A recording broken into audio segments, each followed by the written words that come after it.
ही कहाणी आहे सांगलीच्या पलूस तालुक्यातल्या औदुंबर इथल्या शेतकरी सुहास पाटील यांची। शेती व्यवसायावर फक्त काम न करता अनेक व्यवसाय सुरू करण्याचं त्यांच्या मनात नेहमीच होतं। सुरुवातीला त्यांनी गायी आणल्या, त्यानंतर ऊस केला, त्यानंतर गुऱ्हाळ घालायचं ठरवलं। एक 50 किलोमीटरवर कुठेही गुऱ्हाळ घर त्यांना दिसत नव्हतं।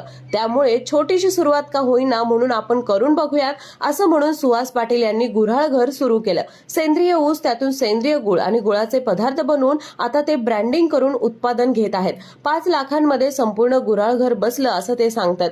2-3 माणसांमध्ये गुऱ्हाळ घर सध्या चालत आहे आणि यामध्ये महिलांना त्यांनी प्राधान्य दिलं आहे।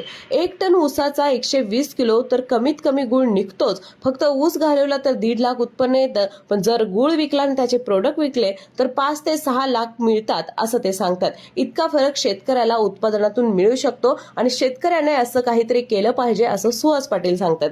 तुम्हाला ही स्टोरी कशी वाटली नक्की कमेंट करा आणि आम्हाला